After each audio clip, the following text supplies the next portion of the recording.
Hello everyone, back again with movie and tune recap. Today, I'm going to explain an American supernatural horror film from 2026, titled Capture. Spoilers ahead, so watch out and take care. The movie begins with a couple, Megan and Peter, who become lost in the woods during a jog, and it appears Megan have fractured her leg. Peter reassures her that everything will be fine, but it is soon revealed that their phones are dead, leaving them unable to call for help. After walking for some time, they come across an empty house, and when no one answers his knock, Peter enters through the basement and makes his way inside. He finds a phone, but there is no signal, and suddenly, he hears strange stumbling noises coming from above. Outside, Megan notices a camera recording from the upper floor, and at the same time, Peter goes to investigate but finds nothing except the recording camera. Shortly after, Megan begins to hear strange whispers. She gradually becomes possessed and eventually dies.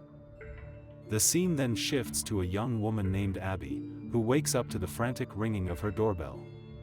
It is Steve, her foster brother, who has come to stay in the apartment for a few days because of a job in the city. It is revealed that Abby has been searching for her biological parents and has asked Steve for help. Steve explains that his search did not uncover much, but a lawyer contacted him regarding Abby and provided his number. Abby calls the lawyer, who soon arrives at her home to speak with them. He explains that an abandoned house has been discovered, and it is registered in Abby's name, despite her having grown up in foster care. Under normal circumstances, the bank would have repossessed and sold the property, but the house remains untouched. Abby has now been identified as the rightful beneficiary, and she proceeds to sign the necessary documents. While Abby is packing her belongings, Steve received a call from her foster sister, Laura. Laura is upset that Abby has been living in her apartment for 2 months without informing her, only recently finding out through a neighbor, and demands that Abby leave her place. Abby apologizes and explains that she has recently inherited a house in upstate and is moving there that same day. She adds that she plans to fix up the house and sell it, and promises to repay all the money she owes Laura. Hoping to learn more about her biological family, Abby believes the inherited house might provide some clues. She declines Steve's offer to drive her there and instead boards a train, and upon arriving at the station, she tries to find a cab but discovers the area is deserted. She then walks into a bar and asks the bartender if there is any taxi service available, but he tells her there isn't. When Abby mentions she is trying to get to 38 Miller Road, the bartender and the other patrons are visibly shocked. She asks if anyone is heading in that direction and offers to wait, but the bartender advises her to return on the train and go back to where she came from. Abby insists that she owns a house there and even offers to buy a drink for anyone willing to take her, but no one responds at first. Eventually, a young man agrees to drive her, and on the way, he apologizes for how the others at the bar treated her, explaining that she reminded them of someone. When they arrive at the house, Abby thanks him. He introduces himself as Kyle, and they exchange phone numbers before he drives off. The house turns out to be the same one shown at the beginning of the movie. Inside, Abby is overwhelmed by a foul smell, but is relieved to find that the electricity is still working. As she begins to explore the house, she comes across a school certificate belonging to someone. Abby makes her way upstairs, and while in one of the rooms, hears a strange sound coming from the attic. She goes to investigate and finds a baby crib with a doll, along with several clothing items. Her attention is then drawn to a camera, and nearby, she discovers several tapes labeled with different production dates. Shortly after, she notices a missed call from Steve, and because there is no signal in the area, Abby goes into the woods to get reception and is able to return Steve's call. He tells her that he met an old friend who is a real estate agent and is interested in investing in the house. He asks Abby to send some pictures so she can determine if she can help. While still outside, Abby briefly spots a figure on the upper floor of the house, but she dismisses it as her imagination, possibly influenced by the alcohol she has been drinking. That night, Abby decides to watch the tapes she found in the attic, and the first tape shows a happy couple, Jason and Cameron. Jason suggests they should start recording home videos, but Cameron, a psychologist, is against the idea. It is revealed that Cameron is a medical professional expecting her first patient, and when Abby rewinds the video to watch it again, she is horrified to see Cameron briefly looking directly at her. The second tape shows the couple outside, with Cameron interviewing Jason in the same manner she intends to use with her first patient. In the third tape, Jason begins experiencing health difficulties, but Cameron reassures him that she will not give up on him. That night, while Abby is asleep, a figure can be seen moving through the hallway. The next morning, Abby finds a letter revealing that Jason had indeed fallen ill, and later, after returning from a jog, she decides to take pictures of the exterior of the house to send to Steve. After taking a shower, she is shocked to find that a room has been opened, followed by a creaking sound coming from the attic. She goes to investigate, and when she looks through the camera, she sees a figure outside the building. However, when she looks with her own eyes, there is nothing there, and shortly after, she receives a message from Kyle. Later, Kyle arrives at the house, and Abby asks him what he knows about the building, especially given everyone's reactions to it.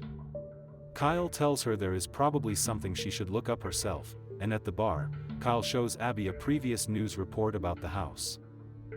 The report states that 13 dead bodies were found in the home of Jason and Cameron. This came several months after a police investigation into multiple missing persons cases. It is revealed that the remains of Jason and Cameron were discovered on the property, burned in the backyard, while the whereabouts of their newborn daughter remain unknown. Abby is shocked by what she hears, and at that moment, one of the customers begins shouting at her to leave the bar. Kyle then drives Abby back to the house, and Abby regrets moving there after learning about its history, but Kyle reassures her that it is not her fault. He also explains that the man who shouted at her lost his son, who was among the 13 people murdered in the house. Abby invites Kyle inside, and they share a drink, and during their conversation, Kyle tells her that most of the people who died in the house were Cameron's patients. It is also revealed that Abby is their daughter, something she is only now becoming aware of.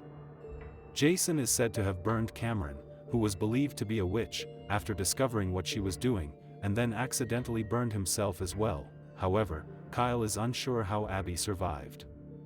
Since she grew up in foster care, she never knew her parents, and she struggles to accept what she has learned about them. Abby changes the subject and asks Kyle why he helped her at the bar when she first arrived. He replies that it was because she seemed nice and pretty, and shortly after, Abby begins to kiss Kyle, and the two become intimate. The next morning, while Kyle is preparing to leave, he notices a light coming from the attic. He goes to investigate and finds a television turned on, showing his own image, as if being recorded by the camera. As he tries to leave, he is stopped by an invisible force and attacked through the screen, which ultimately kills him in real life. Later, Abby wakes up and notices that Kyle's car is gone, and assuming he has left, she continues with her daily activities. Abby continues watching other tapes of Cameron's one-on-one patient sessions, and comes across one labeled with Kelvin without surname and decides to play it. In the recording, Kelvin appears unwell and deeply disturbed. He claims not to remember how he got there. During the session, he tells Cameron that the devil is inside him and wants to come out, and then appears to become possessed.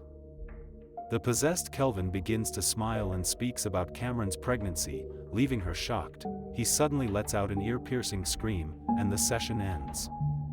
Abby receives a text from Steve and calls him. Steve tells her it will be impossible to sell the house due to dark matters surrounding it, and Abby replies that she is already aware. She tells him about the camera, which she believes may be evil.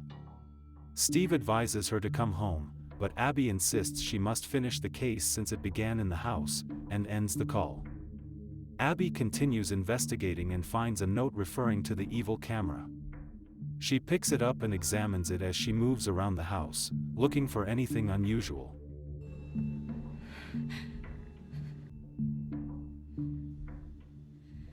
While in the attic, she is startled by a creaking sound, and as she scans the area with the camera, she sees a figure, which terrifies her. Later, there is a knock at the door, it is Kyle's sister, who asks Abby if she knows Kyle's whereabouts, as he did not call last night or this morning. She shows Abby a picture that Kyle took of her while she was sleeping and sent to his friend, labeling it Junior Witch. Abby feels betrayed and says she does not know Kyle's whereabouts, and Kyle's sister then collects Abby's number in case she finds any information.